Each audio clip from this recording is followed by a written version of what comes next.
Okay, so for this afternoon, I'd like to talk a little bit about the problems with trying to calculate supernova spectra and light curves.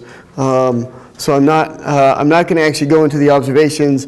I'm going to focus on what is the physics that's is required to actually simulate some of the supernova spectra and light curves at a detailed level. And before I start, I'm going to maybe give a basic picture for core collapse supernova, where the light curve is coming from. It turns out it's different than what you would get for a type 1a supernova, so it's worth describing it. You'll get another description of what you get for light curves for type 1a supernova from Fritz either tomorrow or Saturday. So it'll be a different picture. Remember that all of this really applies to a core collapse supernova.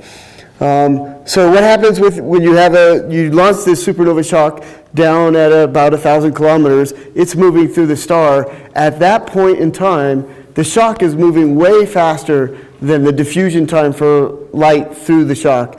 So the radiation is actually trapped with the shock and just flows through the shock. When the shock actually hits the edge of the star and breaks out of the star, that's when you can start seeing an emission. And that emission is called the breakout phase. And it wasn't until recently that we had observed actually the shock breakout of supernova. Now we have a couple of examples where we see the shock actually breaking out of that star. So that's that first phase shock breakout is the first peak in a supernova light curve. It's usually it's in the UV. So it's UV X-rays. You can see it because it's very hot. You'll see it in the UV and the X-rays. So that happens. Here's my star. Here's the red here is the shock. It's hitting the edge. That little red dot there is the nickel in the explosion. So the next phase is when that shock is now moving out, and the photosphere, where that last scattering for the photons are, starts to move within the shock. So it's no longer at the edge of the star. It starts to move in. As that starts to move in, that's when you start uncovering hot material from the star, and that's when you start to get the rise toward what used to be the peak of the supernova, so the peak that we would see. So you get that rise to peak, and that keeps on rising and then starts to decrease as that photosphere moves in. And depending on how quickly that photosphere moves in, you can get a plateau or just a drop-off in the light curve. Because the hydrogen can recombine, so initially the hydrogen's all ionized, because it can recombine, that actually decreases the opacity, because then you're limited to just hydrogen lines, and you can have the photosphere move in more quickly. It can make a different features in the light curve. So how the light curve evolves tells us something about that evolution. The last peak that you can get is when the photosphere actually moves all the way into where the nickel 56 is. And that will usually, you see it in the light curves where it's falling off, and then it has a little peak where it's suddenly got to this hot material where the nickel 56 is, and then it goes for a straight Powerlaw decay that is what we expect out of a nickel-driven light curve. So that's usually the last phase of a core collapse supernova. Very different than a type 1a, which is powered even at peak by the nickel 56. Here, the nickel 56 is just at most possibly a little third peak in the light curve. So those are the phases you can get. You can also get additional light if the shock moves out and hits some shell of material surrounding it.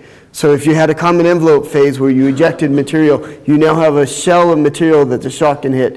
If you had some expulsion of material before the collapse from some, maybe explosive shell burning, you can have that shell that the shock is going to hit and brighten up. Now, for it to affect the light curve that's happening in the first, say, year, you have to have it be fairly close. So the ring around 1987A was too far out. The shock didn't hit that ring until about 10 years later. So it took 10 years for the shock to hit the ring. In the case of some of these supernova, like type 2N supernova, we believe we're seeing the shock hit this shell of material during the light curve. So it can play a role.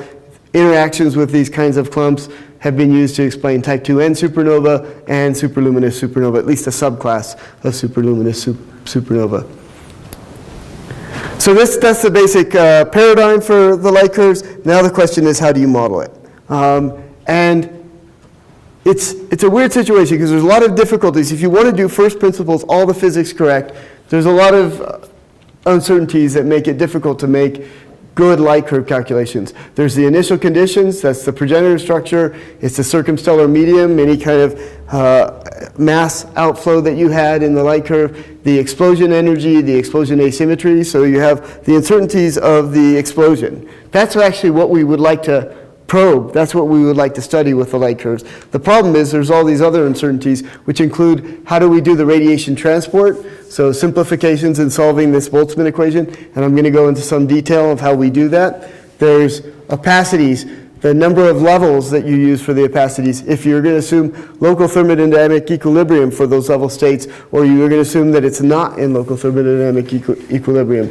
There's steady state approximations where you have you can assume that if you want to assume that the changes are continuous, you can assume that the inverse rates are at the same time, are happening at the same speed as the forward rates, and make some approximations, and you can then get a calculation quicker, but you've made that approximation. And in fact, there were, if you were at supernova meetings in the 90s and 2000s, Phil Pinto and Peter Huflick would argue about which approximation was better, because they were both making approximations, but they made the approximations, they were sure their approximations they made were okay, and the other persons were wrong, and they would argue about this at meetings. Ion-electron coupling. We typically assume that the ions and electrons are described as a single temperature. That is not true in a lot of cases, and in fact, even in the 70s, people would realize that for some supernova, the ions and electrons decouple. We know at late times, when you get to the supernova remnant phase, the ions and electrons decouple, but there can be scenarios where they decouple during the light curve. And finally, there's doing radiation hydrodynamics. So the simplest solution is to say the radiation and the matter are the same temperature. And so you could still do hydrodynamics there, but you are assuming a one temperature solution. If you really want to do true radiation hydrodynamics, you have a radiation spectrum described by doing radiation transport, and then you have hydrodynamics, and you include those physics together. Putting in those radiative shocks, hydrodynamic shocks, and the radiation effects on those shocks is one of the big things that people are starting to now do with their calculations. Let's start with this transport only and try and understand the transport equation. So we went over this a little bit when we talked about neutrino transport, but it's the same equation. So you have something, I may have written it in a different way this time, but it's the same equation. So I have the time-dependent term. This is my energy density. It's a function of energy and angle. I have the flux across the surface. So I have the intensity across the surface.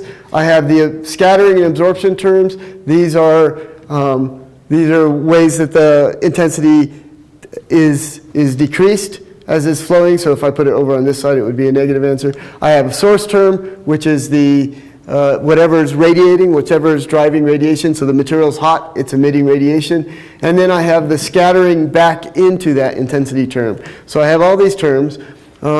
And I already discussed this for the neutrinos, same physics. We can make some approximations. We can say, okay, I'm going to take the first moment and I'm going to average over angle. And that will give me the diffusion solution. I can take the second moment, so not average over angle, but average over the second term in the angle terms, and I can do something like variable Eddington factor. And this is a big technique that has been used quite a bit in a lot of radiation transport solutions, especially in the 80s and 90s, even in the 2000s. This is one of the solutions that people use. It got that second level of detail in the light curve calculation.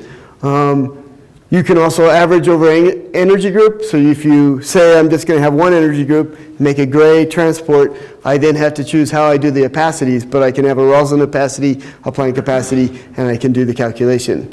I can remove the time-dependent term. So I can say, oh, I'm not going to let it, I'm going to have a steady state, so I'm going to remove this term and not worry about that. I can also ignore spatial terms. I can make it 1D instead of multi-D.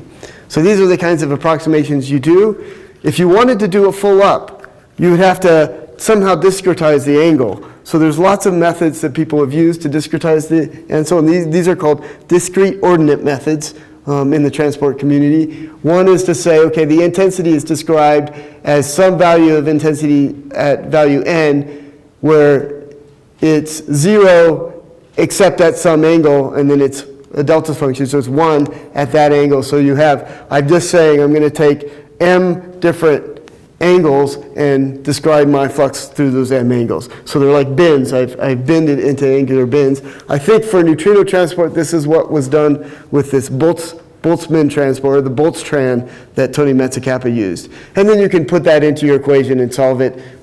Here's one where the scattering is neglected, and you just solve the equation. So you solve for each different n component, and that's how you discretize your model. So you can put that into a code. It's not that hard. You can model it. The more accurate techniques actually use something like spherical harmonics to do that, to describe the intensity. So now I have stuff that has an energy bin, but it's based on a spherical harmonic, where that energy bin is described by the intensity in this way. So you can do more accurate methods. This is very close to the, it's called the SN method, used for a lot of discrete ordinate calculations in both nuclear power industry and astrophysics. So this is more like the SN method. Alternatively, you can do Monte Carlo. And the advantage of Monte Carlo is what you do is you take your packets, and you say, I'm now doing something where I have lots of particles. These particles are representing packets of photons. And I say, I have these packets of photons, and they're traveling out. And I can just say, I ask the question, when do these packets scatter or absorb? And I find that distance, I scatter or absorb them, move them along, and they're representing the radiation as a whole.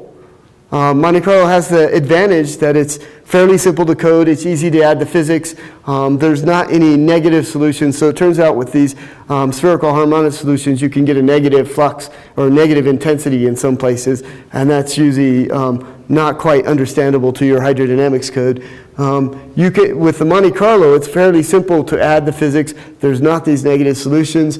The only trick you have to do is you have some radiation, so I'm going across some surface here, I have an opacity, so then I can get a me-free path, and then I need a probability of when do I scatter, and I need to solve for that probability. So it's some exponential, and I need to then do a solution where I can decide what is the average mean-free path, what's the mean-free path for this particular packet, and then I'll take the next packet and ask the question, when have I done a scatter? And the way this is typically done is you invert the equation. So I have an equation that looks like this. I invert it, and then I can just say this value is equal to this random number. I draw random numbers, and that gives me the distance that this packet travels before it scatters or is absorbed.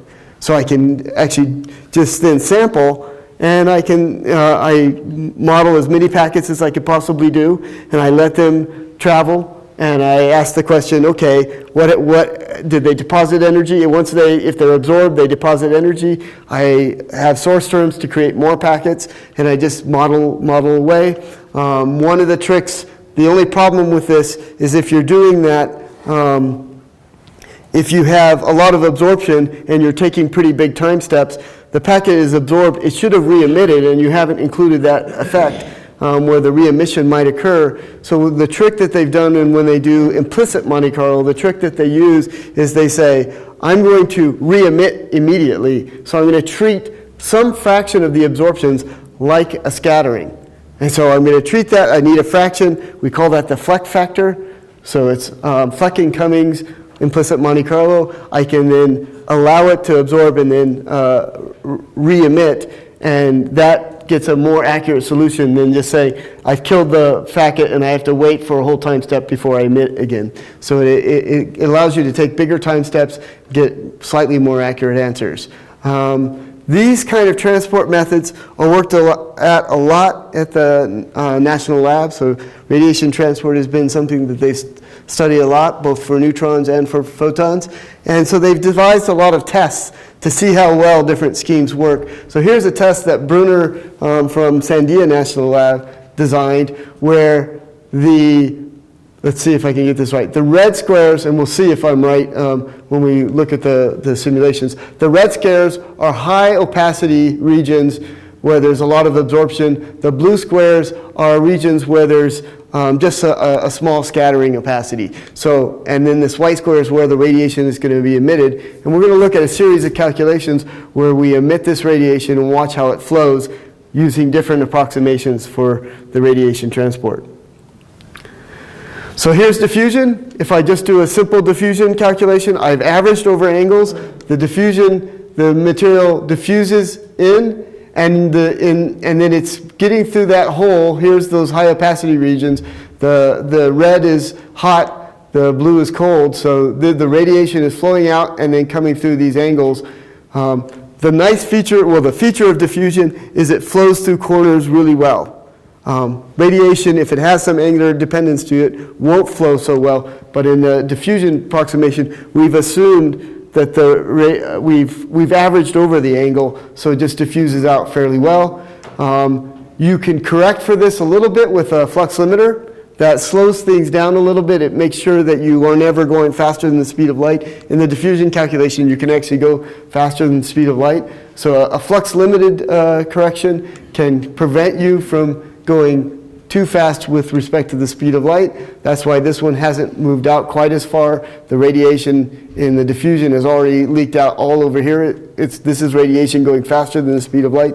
With a flux limiter, you don't get that, so that's a little bit more accurate. A lot of the neutrino transport schemes use this flux limited diffusion. That was the initial schemes that many people used. Then you can look at different ways of discretizing the angular information. So here's a P1 model, this is a P7, so this is discretizing the model and then taking it's the number of groups you're going to use for that discretization. So you get answers that look a little bit, the radiation is not going quite in the same way, it's actually, you can see more angular effects. This stuff is more forward peaked, so you see a more forward peaked solution. The other methods are things like this where I'm using a spherical harmonic, and this is using 6 spherical harmonic bases, vectors, and so you get a solution. But the problem with these spherical harmonics is you get these kind of rays. And we'll look at this a little bit more when we study neutrino transport as well, but this kind of ray effect is coming from using this this spherical harmonic to describe the angles. You could always increase this and get a better solution. The real problem that you're getting rays here is because there's one dominant source, and so the radiation is following that dominant source. In fact, this ray here is connected right back to that source, so you're seeing rays that are connected back to the source. And this is what Monte Carlo gets. So the strength of Monte Carlo is if I could go to very high resolution, it would get the right answer. The weakness is, you can see this, there's a couple packets just streaming through. They got a slightly longer path, and they make this Monte Carlo noise. The problem in this, in a lot of instances, is that if you have these packets, they will then initiate convection and turbulence because they've heated something in a weird way and they've caused some perturbations that can drive the convection. So the Monte Carlo has the disadvantage that, unless you can get enough packets, it's really noisy. And when you do get enough packets, it takes a lot of memory and it can be quite slow. So this is typically the slowest technique. It has the advantage that if you converge, you actually converge to a solution. It's not clear whether you could converge on these some of these discretized techniques. So this is usually called the gold standard when you get enough packets. And a lot of ways that we test our codes is we do a Monte Carlo with very high resolution once and then compare our results to that high resolution Monte Carlo. So these are the kinds of techniques people are using to do transport. For the most part in supernova light curves, you don't need, well, you can get a reasonable solution with a very simple code. And let me show you an example. So these are light curves of a parent stable supernova. It was a 130 solar mass helium core that was exploded. There was a group that just did a simple code comparison, Koryeva et al., 2016. They had a variety of different codes with different amounts of physics in it. They all got roughly the same result. This is that same calculation, and if you compare these results to the Koryeva, you'll see that they match the results in the light curve. So this is time in days, this is log luminosity. There's a shock outbreak, a shock breakout luminosity, and then this is the light curve for these parent stable supernova. Parent stable supernova, because there's so much mass, have really long, broad light curves. The code that did this did no physics at all. So the physics, it was assumed to be gray. It had a simple opacity, a simple gray opacity. Instead of doing full radiation transport, there was no hydrodynamics done. It was put on a homologous outflow. So it's just material moving out with some velocity. The homologous means that the initial velocities are a function of radius. So velocity, something that is out twice as far as something else will be twice as fast. So you have this nice profile for the velocity. We get that in the explosion, so it's not a bad assumption. So it assumed a homologous outflow, just let this material flow out, and then it was just doing one temperature diffusion. So all it was doing was allowing the radiation was assumed to be coupled to the matter temperature, and the radiation just was allowed to move in a diffusive limit. And even with that, you start to match a lot of the light curves that are produced by more detailed codes. Part of the reason for this is the light curve is driven less by the transport out for these core collapse supernova and more by that photosphere moving in. So as long as you're getting the photosphere roughly correct, you get a light curve that looks reasonable. But if I wanted to study details of the explosion, this may be hard to do. This is true for type 1a supernova as well. Dave Arnett derived a very simple analytic solution for type 1a light curves, I think probably back in either the 60s or early 70s, and he uses it still to match supernova light curves. It gives a good type 1a supernova light curve. This instead is that simple code again. Here's some data for a type 1a light curve, and the black line, it's the blue line is the standard fit for a W7 Ken Nemoto type 1a progenitor exploding model to this light curve. I didn't try any physics, I didn't play around with anything, I had a simple opacity, did this 1T diffusion, and that's the model, that's how the model fits. Then I played around with things like mixing out the nickel, having the opacities changed by changing the ionization of the material with time, and that causes these other curves, but none of them really got a better fit than the simple one with just a gray opacity emission going out. So for a light curve to match light curves, it turns out that the physics doesn't have to be that intense. But that's just to get something that matches the data. That doesn't mean that I actually have the right solution. I just have something that matches the data. And you can do whole suites of light curves doing this same kind of model where you do simple models following the light curve. And this is what the light curve looks like. Just to give you an idea of that simple picture I had for the phases of the light curve. Here's the temperature evolution with time. So these are 3 different models. Here's 3 different temperature evolutions as a function of time. So this is in days here. Here's the mass coordinate where the photosphere is. And you can see I get shock breakout around here for this blue curve, and then the photosphere starts moving in, and that's when this peak rises. So you see that peak rise, and then at some point the light curve has fallen, and that's when you eventually uncover the nickel, and that you get the just standard nickel decay. Compare that to the black light curve. Here's that shock breakout, and it takes 40 days for this particular model. It was a large mass model to match, to start rising to peak, and that again is roughly at the same period as when the photosphere starts moving in. So these are the conditions in the light curve. In none of these do we really see a bump from the nickel being uncovered. It's just too small to see in this kind of linear scale. So you can do models that match these light curves. You can have simple models. They work. They will match the light curves. Monte did this for his thesis when he was at University of Arizona. He matched the light curves of a lot of core collapse supernova. He ended up inferring that the masses for all core collapse supernova, there was nothing exploding below 20 solar masses. So I've been telling you that in our explosion engine, we only get things to explode if they're roughly below 25 solar masses. When Monte used these simple light curves to estimate masses, he said all of them had to have ejecta masses of above about 20 solar masses. So there was a conundrum. There was a period of time when the supernova theorists were saying those can't explode. The supernova observers were saying that's the only stars that explode. And we were in a situation where, at least at that point, the supernova light curve community said, well, I don't know if you should trust our observation, our models very well. So using them against the observations could lead you awry.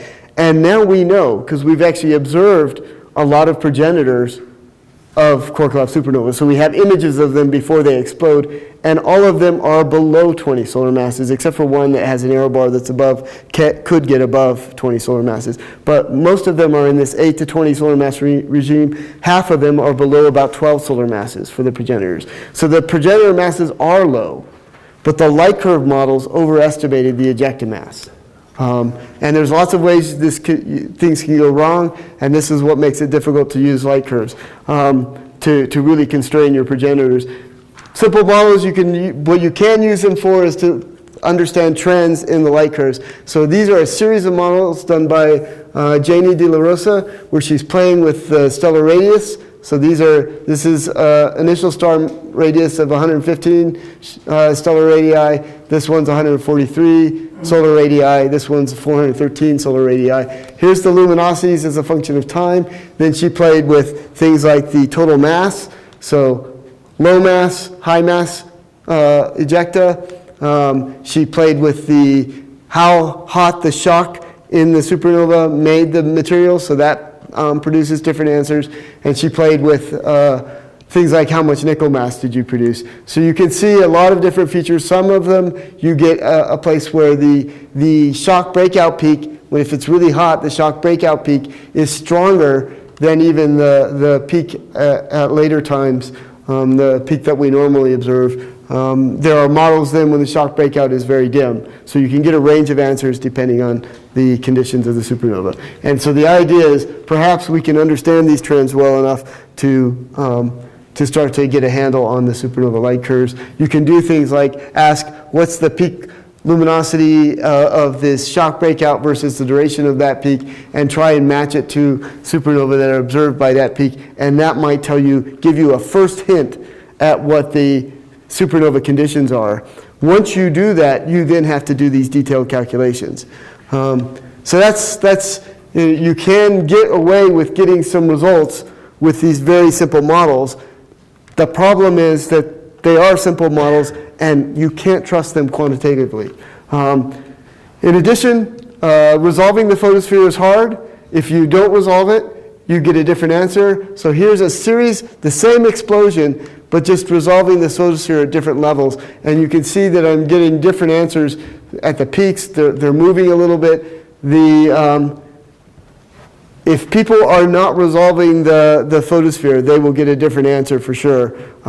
Resolving the photosphere takes tens of thousands of zones in that photosphere, and people typically don't do that. So we're not resolving the photosphere either, so that's another problem. If we really want to do the shock breakout, we need to do radiation hydrodynamics. And so things like the shock breakout, things like the shock hitting some some circumstellar material, we need to be able to model in radiation hydrodynamics. There are some nice analytic solutions. Nakar and Sari is an example where they modeled, they derived the shock breakout. And I would argue until we get resolved radiation hydrodynamic calculations, these little analytic solutions are probably as accurate as the detailed simulations that people are doing. But here is a set of simulations where we focused on trying to resolve that photosphere. We played with the amount of mass that we had in the envelope of a 23 solar mass star, and we looked at the different shock breakout light curves. So these are the different shock breakout light curves. But in this case, we really were focusing on how do we resolve that photosphere. So there were tens of thousands of zones in a radiation hydrodynamic, using flux limit diffusion, radiation hydrodynamic calculation. So this shows you kind of the variation you can get. I think at this level, these answers are worth comparing to the analytics and seeing how well we can get. But it's very hard to do these calculations, and most groups don't do them. Why do we do radiation hydrodynamics? In fact, most supernova light curve models that you see are actually not doing radiation hydrodynamics. They're assuming that homologous outflow, and then they're doing high order transport on top of that. For the most part, for like a type 1a supernova, the homologous outflow is completely accurate. Where it gets off in core collapse supernova is at shock breakout or where you're interacting with material. But there's another place where the radiation interacting with the material is important, and I'm going to show you this example. This is where the radiation actually changes the motion of the matter. So what I have here is a plot of the radius of, this is the position, the radius position, and the temperature and the velocity of a series of shocks going out at different times. So this is at around 9.7 times 10 to the 4 seconds. This is at 1.2 times 10 to the 5 seconds. Then I have 1.5 times 10 to the 5 seconds, and 1.56 as times 10 to the 5 seconds. And so you see the shock is actually accelerating. What's happening here is the shock is breaking out of the star, but there's a wind on top, and the radiation is starting to lead the shock, but it's not escaping, so it leads the shock a little bit and heats the material ahead of it. And because it's a diffuse wind ahead of it, there's a lot of radiation depositing energy in that wind, and it causes a huge acceleration on that front moving out, and it turns a velocity that was just around 10 to the 9 centimeters per second to something that's going not almost the speed of light. So it's accelerating not just because it's moving down a very steep density profile, and you might, from that set-off solution we did earlier, you would expect the shock to accelerate. You also get some acceleration from this radiation leading the shock, and you can see that radiation leading the shock in the temperature. Here's that little bump of radiation depositing energy in front of the shock. So when you do these rad hydro calculations, you include this kind of physics. All the calculations that don't do this physics don't include the radiation hydrodynamics, where they just use a homologous outflow, are just getting whatever answer they put in. We haven't talked about opacities yet, but clearly if you do just a gray solution, you have a problem where you aren't putting in all the spectra. And shock breakout is another good example of why you need to have a full spectrum when you're modeling it. So not just one energy group, but many energy groups.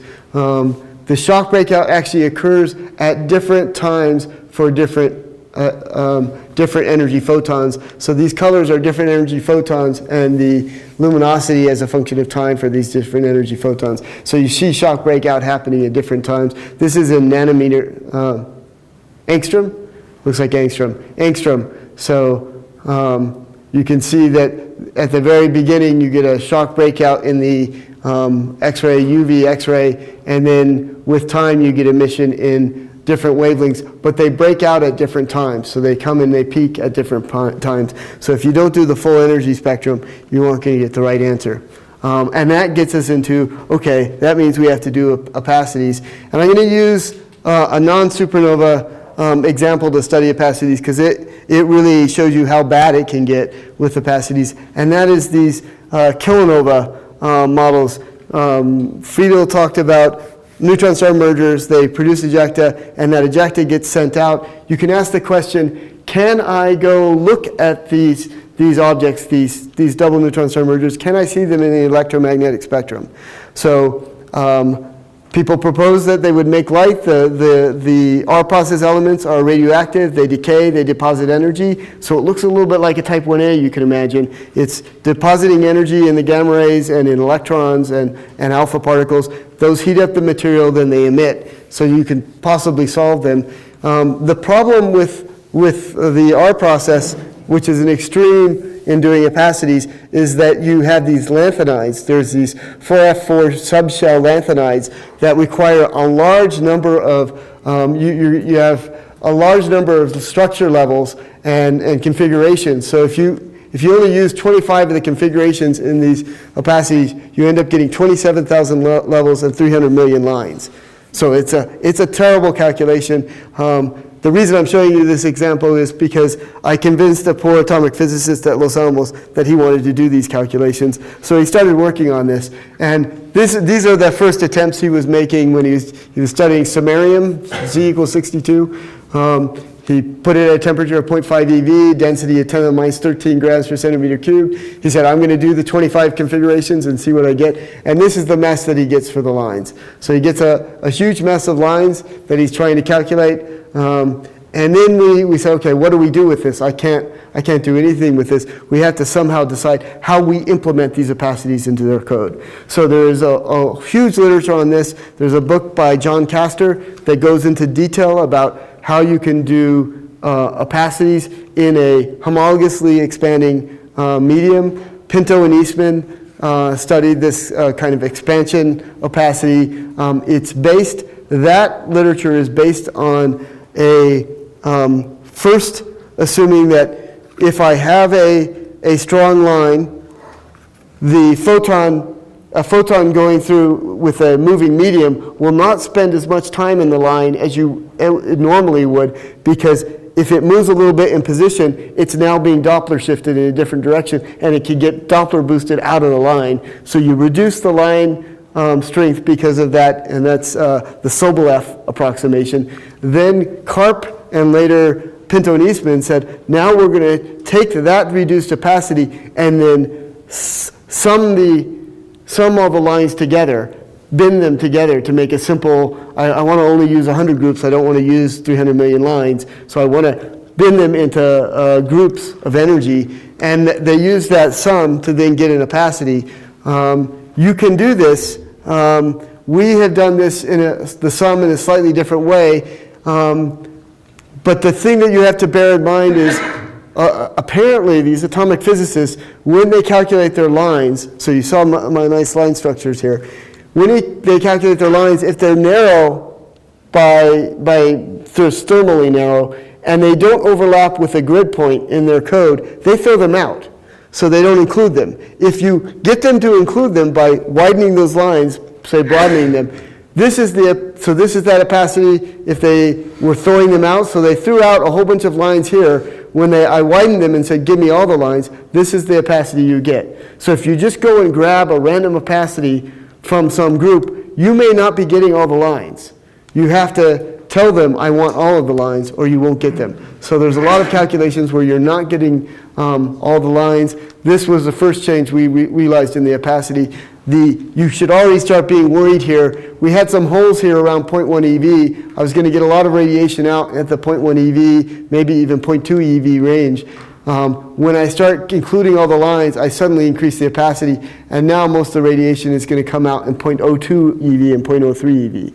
This is a problem because that's a lot harder to observe than the 0.1 EV is. They're still looking at, in the atomic physics level, whether they should use fully relativistic calculations with some approximations in them, or just semi-relativistic calculations. They get different opacities, again, unfortunately, at this 0.1 EV range. So the opacity is still sensitive at 0.1 EV to uncertainties in how they're doing the physics. So there's a lot of calculations you can do. With kilonova, the initial calculations assumed just electron scattering as the opacity, and they got these nice, bright optical transients They called them kilonova because they were not quite a supernova. They were less than a supernova.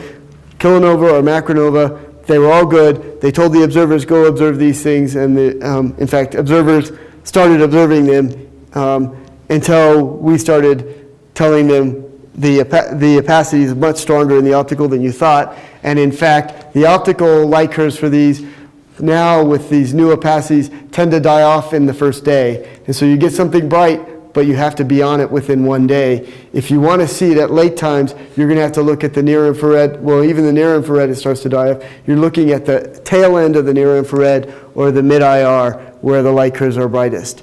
So I can get the right bolometric luminosity with something very simple. But getting which wavelength it comes out in depends a lot on those opacities. And I just want to show you the kind of detailed calculations we're doing now for these opacities. This is multi-D calculations, light curve calculations of this same kilonova with one of the models for the opacities, looking at it at 3 hours after the launch of the explosion and 6 hours. And this is just a different model, different opacity scheme. So 3 hours and 6 hours for both of these. This is, on this curve is it's wavelength, so in microns, so 0.1 microns out to 12 microns. So U, B, V, R, I are in this region. J, H, and K in this region, and going further out. At 3 hours, it's still peaking in the optical. So if you could get on this kilonova in 3 hours, you would see a nice bright optical light curve. Actually, it's in the U band. So UB and V bands are pretty bright. They stay bright at 6 hours. Change the opacities. The numbers change some, but it's still bright in the optical at 6 hours. Let's go a little bit further. 12 hours, the optical is starting to decay, starting to get brighter. Oh, I should say one other thing. These different light curves are different viewing angles. So if I'm viewing along the orbital plane, I get this kind of signal. If I'm observing down the top, I get this signal. So it's brighter if I can see straight down in. So the viewing angle also matters. These are simulations by Ryan Walliger. He's using an implicit Monte Carlo scheme, but no hydrodynamics. So it's assuming a homologous outflow. At 12 hours, again, if you're looking down on, you're bright in the optical, but it's starting to move into the infrared now, so it's now in the I band at 1 day. So the optical has now died off after 1 day, and you're starting to get bright in the I band. For this different opacity, same thing, it's starting to get bright in the I band. So if you could get on these objects in 1 day, you'd have a nice, you'd still have something in the infrared. At later times, this is 2 days and 4 days, the emission starts moving into the H and K bands, and that's where the emission dominates for the rest of the light curve. So it's in these H and K bands that you start getting emission. So the difference is, if you looked at just the bolometric light curves, the calculations where people would just use electron scattering, where they said they got bright emission, their bolometric light curve is not so different than the bolometric light curves we're getting with the detailed transport. The difference is they were predicting at 4 days that you see a nice bright optical burst, and by 4 days in us, it's only the H and K bands. So the poor observers that were looking at with their optical telescopes were not in a band that they could actually detect anything. And then as you go down, this is now at 6 days, and it truly is just emitting in the H and K band, no matter what angle you're looking at, except with some differences in opacities. So the light curves look kind of the same. If I look at the K band, I get something that is nice and bright, going up with a peak maybe at 3 or 4 days, but staying bright for 10, 15 days. I can get a nice bright light curve, but it's in the K band. That's where it's dominating. So that's the kind of light curves you get just by putting in, worrying about this physics. So and I keep on saying this over and over again, I can get something that looks like a good light curve with a very simple model. But once I start adding the physics, it's changing things like the exact spectrum, and that's the kind of physics we need to get right if we're going to go back and probe the supernova. Another problem that you can get is the electrons and ions can decouple. So Roger Chevalier did some simulations, I think it was either in the 70s or 80s, where he showed that for a lot of supernova, you can get the electrons and ions decoupling early on. Why that's important is a kind of simple but weird feature of how shock heating works and how emission works in radiation. Shocks in the shock heating, typically most of the energy in the shock is heating the ions. So the ions get hot. Now, if they're coupled to the electrons, then you can say, okay, my electron temperature is the same as the ion temperature, and then I have this situation where the electrons emit fairly robustly, and the radiation is emitted in the electrons and it cools the shock. But if I have a situation where the electrons and ions aren't coupled, the ions heat up, but they don't give any or much of their energy to the electrons. And so initially you say, oh, I'm not getting that much emission because my ions have heated up, but they're not radiating. But now I have this hot ion material and these cold electrons, and they heat the electrons, and as they heat the electrons can emit for a much longer time. And there is a series of supernovae, like supernova 2010 JL, that looks like it has a really bright X-ray for, almost 2 years of emission. So it had a bright X-ray phase. The way to explain, either you explain this by having it be a really big parent stable supernova or a really big hypernova, massive star to make X-rays last for a long time, or it's just that the electrons and ions have decoupled, and what you're observing is the ions slowly giving their energy to the electrons, and this can make a long X-ray phase. So this particular model, we fit with, so we were the dumb ones, we fit with a parent stable supernova model, and we said, oh yeah, this is what it is. There had to be 300 solar masses of material in this. We were going on about it. We studied it. We had a nice fit. It was all great. And then Dan Kaysen came up and said, no. It's like an 8 solar mass model. It has very little ejecta mass, and what you're seeing is the electrons and ions decouple. So I'm not sure who's right in the end, but I think Dan Kaysen's model is much more elegant, and that was just by remembering that there's physics. I want to go a little bit more into, so I showed you multi-D effects for kilonova, but let's look at the multi-D effects for core collapse supernova. So Ryan Longer has studied this as well. He's using a code called Supernovae, developed at the Flash Center. He took an explosion that was a single mode, so he just ejected nickel, and so the explosion is preferentially in this direction. And he then asked the question, what was the light curve? Now remember, this explosion like this, we would see it in the gamma rays really easily. It made a very different signal depending on whether you looked this direction or this direction in the gamma rays, because they would be blue shifted or red shifted. Here are the spectra in wavelengths between about it's 4,000 angstrom to about 14,000 angstrom. Here's the flux. Here's the light curves, and these are at different angles, moving from being on this side all the way to being on this side. And only if you're looking right down the throat of this explosion do you get a different spectrum. So only in that case do you get a different spectrum. And actually, surprisingly, it's dimmer. And it's dimmer because there's more metals in that direction, and the metals absorb more. So that's why the emission is dimmer. Here's the light curves you would expect. So if you just got a light curve measurement, these are the signals you'd look. I don't know if you could tell the difference between these. In fact, unless you knew the distance, this difference could easily be explained by a number of reasons, not just asymmetries. But these are the different light curves you would expect. So only when you start approaching this angle do you see a big difference in the light curve. So these are the effects of multi-dimensions. Okay, so there's lots of errors. We have errors in how we do the transport. We have opacity effects. How do we implement those opacities? We're in a situation where it seems like there's so many uncertainties in trying to do the calculation, it's almost hopeless. What can we do to start homing in on this and testing what we're doing? And it turns out that there are a lot of laboratory experiments done to study this physics. So we're actually in a position where we're designing experiments to study things like radiation flow. The sad part about this is these experiments are also hard to do, so let me describe a couple experiments. This is the experiment done by the University of Michigan Crash Center.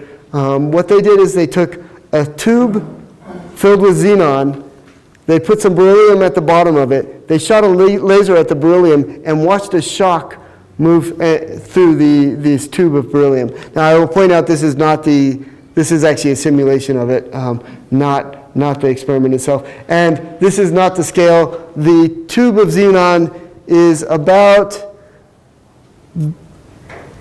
well, in fact, it's about this big. It's less than 1 centimeter in size. So they're trying to do the experiment, but to get it to really work, they have really small experiments. So I've blown it up so that we can actually see it, but it's about less than 1 centimeter in size, this entire tube.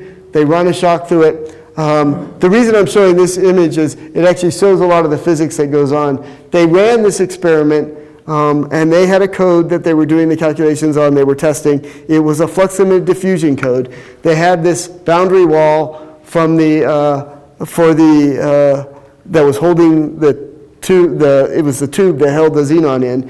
And they did the calculation, and what happened was, when they did it with the flux limit diffusion, the radiation heated that tube then blew material inside, and it caused a shock at the center of the xenon, and it drove a little jet up through the xenon. Unfortunately, they didn't see that jet in the experiment, and they were trying to figure out, what is our code doing wrong? In this case, because diffusion doesn't have that angular information, it was allowing too much energy to get into that tube. If we actually did, and in this case we did a Monte Carlo calculation, if we do a Monte Carlo calculation, the radiation is forward peaked, and so less energy gets in that tube, and you don't get this jet-like structure.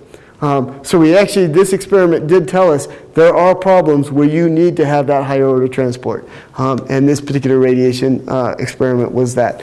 Now, whether we couldn't really test whether our implicit Monte Carlo code was right with this, but we did show that we needed that higher order transport, at least for this problem. We also do things like opacity experiments, and there's one done at Sandia National Lab, and the paper is Nagayami et al. 2012, where what they do is they take a layer of either iron and magnesium, or 2 layers where they have iron and magnesium separate, or iron and aluminum separate, and they use what's called a Z-pinch facility, where they run currents through some wires that cause an implosion. It drives a shock upward. That radiative shock hits this thin film of iron and magnesium. It looks thick here, but it's on the micron thick level. So you have this really thin layer. It hits that, and then they measure the spectra coming through it. So they measure the spectra, and they can then they actually say, okay, the magnesium, we know the opacity on magnesium. We fit the spectra there. That gives us the density temperature conditions. And then they look at the iron spectrum, and they say, for the density temperature conditions of the magnesium, what is the iron opacity? And this experiment seemed to be going great. They got some neat results until they found out that our atomic physics is all wrong. And so there's a Nature paper out on this where it says, we just don't know how to do atomic physics at all. The opacities are completely wrong. However, the result was so bad, it actually said that quantum mechanics is all wrong, because their opacity was higher than you can actually get with just saying every single electron is producing opacity. So they actually needed more material. So we're in the process of trying to figure out what went wrong with this experiment, and not to make fun of the experimental community, which I'm in, but our solution was we need another experiment because we can't understand this. So we're designing another experiment to be run at the National Ignition Facility in Lawrence Livermore National Lab to try to test the opacities and see what's right. Maybe that was depressing. Both those experiments were harder than we thought they would be. But we are making progress with understanding the physics by doing these laboratory experiments. And I think by combining that with our supernova calculations, we'll get to a nice place and understand this physics better. Just with that, I'm going to conclude. I think spectral and light curves are a great way to probe the supernova engine, the supernova progenitor. But to do that, we have to understand the other physics, the transport, the radiation hydrodynamics coupling, the ion-electron coupling, multidimensional effects, and hopefully we can use laboratory experiments to help. If we only do partial physics, we're going to definitely find multiple solutions to a supernova light curve. And what typically happens with most groups is you go until you find one solution and then you're done. I mean, I do it all the time. I find one solution, I'm done. I don't want to keep on looking for others. If we don't, in this particular case, that's going to lead us awry, just as it did for that Supernova 2010 JL. We came up with a solution, we published our paper, we were done. Dan Kaysen came up with a different one, completely different scenario. So if we really want to do this right, we have to determine all the solutions. The nice thing about astrophysics science is even if you fail to get all the solutions, someone else will come up with it, like Dan Kaysen, and at least show you that you were missing some physics. But that's the kind of work we're going to have to do. We're going to have to do full solutions to get it right. And with that, I'll end. Tomorrow I'll work on gravitational waves and talk about that. And with that, I'll end.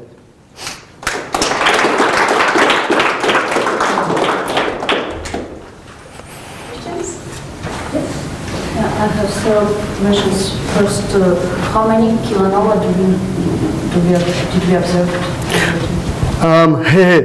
So there is a couple purported kilonova observations. I don't have most of them are 1 or 2 points, and we can't prove that they're kilonova. And in fact, from our light curves, we would argue they are not kilonova. They were too bright. It would have required a lot more. It would require, instead of 0.01 solar masses of ejecta, more like 0.05 to 0.1 solar masses of ejecta in the wind plus disk. If you could get that, then you can explain the kilonova. There was a recent gamma ray burst that was much closer. That was a lot of telescopes put on. In fact, they were using it to test how good our codes were, and our codes were predicting that you wouldn't see anything. It's closer than these other, it's closer than these other quote detected kilonova, and yet they saw nothing. So I think it may be that we've not seen any real kilonova yet, and the one event that we studied in detail that was nearby, we saw no emission. The problem with the kilonova light curve, right now we're only looking at them if we see a gamma ray burst. And the problem with that is the gamma ray burst is bright in itself, so you have to first wait till the afterglow goes down, and then you have to hope there's no kind of flaring that would cause these events that look like a kilonova. We may have seen a couple, we may have seen none. Kilonova, if you're asking me, I would say we haven't seen a kilonova yet, and it's going to be very hard to. But Ido Berger would argue that, well, funnily enough, Igo's on a paper with me saying we're not seeing anything, but he's also on the paper that says he detected something. So. Then probably I misunderstood, but when you talked about shock breakout in supernovae, did you say that nobody made a radiation or hydrodynamic simulation to do it? People have, so in fact, Stella code. Yeah, so the Stella code has done it. So Koryava is using the Stella code now. These are calculations that we've done. People are doing the shock breakout. What I said was that they were typically not resolving the shock well enough. So the Stella code typically is run with less than 1,000 zones, and that makes it very hard to predict these shock breakout durations.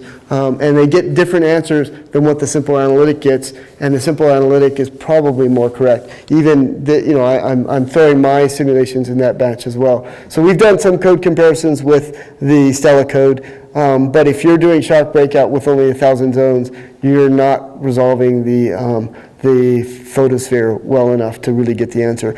This is something that has been known at probably all national labs for a while, because there's been a lot of modeling of these fireballs that happen when you have a nuclear weapon go off and you have a shock moving out. If you really want to resolve and get the spectrum coming out of that shock, you need a lot more resolution than we're typically putting in.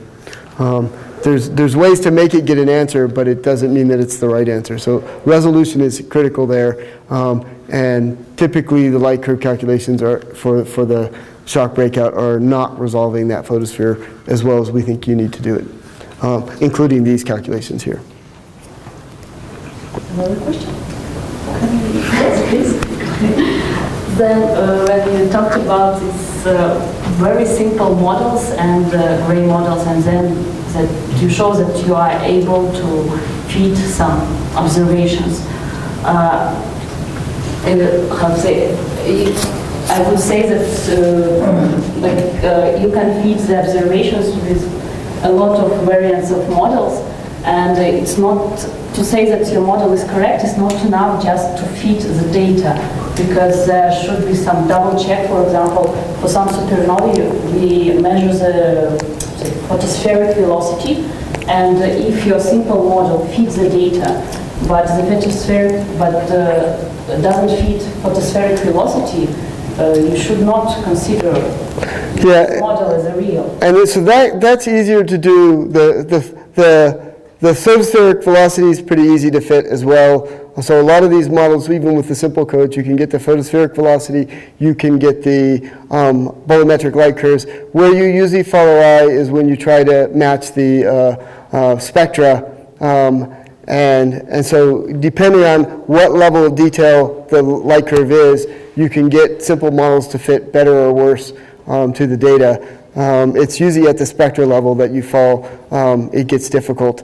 The problem with the spectra is, in a lot of cases, it's non-LTE opacities. So one method that can be done is if you wait till post-peak, you can make some approximations, and Paolo Mazzali does this. There's a group in Japan that also do this, where they don't actually model the radiation coupled to the hydrodynamics. They have a light bulb in the center, but they're doing the full non-LTE physics for the atomic states out beyond that. And in those calculations, at those late times, when they get good fits, they're actually putting in the physics that's probably most important for their models. It's when they try to take their models and move them back toward peak that their assumption of the physics is start to cause problems. But they tend to get better spectra fitting the data for the light curves that they're doing. So that's when it gets a little bit easier. But even the models, you look at a lot of 1A models, you will see that most people, especially if they're using the expanding opacity mechanism, have to somehow cool off they get too blue for their calculations. And so there's a whole bunch of fits to 1As where they have a fudge factor, although they don't always mention it, in their code to redden the light curve and redden the spectra. And the fudge factor is physically based. The argument is they have photons that are getting absorbed, and then when the electron comes back down, it splits the photon, putting it into two different, producing two different photons. And by correcting for that effect, they can then, they get a redder spectrum. But the amount of splitting that happens is a fudge factor that they get to make sure they fit the light curves. Now they have gotten that to work for a broad number of light curves, but that is a fudge factor. If you go read the expanding opacity papers like Pinto and Eastman, they will discuss in detail how they modified that to try to fit the data. So there's a lot of light curves that suffer when they try to get the right colors and right spectra. But at the simple level, you can get the bolometric light curves pretty well. So there's been a lot of, so the nice thing about Stella is it does radiation hydrodynamics, but its transport is simpler than these other methods. And in cases where the other methods should be right, Stella does not reproduce the results. And a lot of the rad hydro with simple transport like fluxim and diffusion have that problem. So there's I don't think there's any code that's doing everything perfectly, but there are, people are playing around with different levels of approximation even now.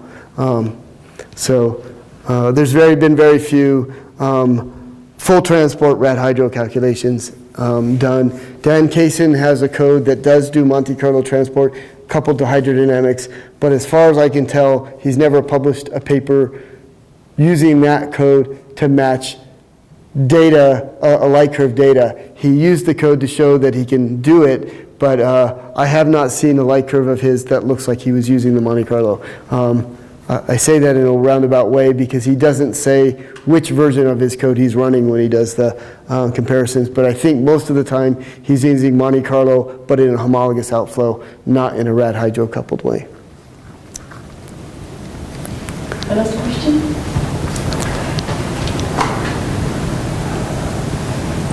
Well, if not, dinner is in about 10 minutes in the regular restaurant where we were in the first days. And we thanks Chris again.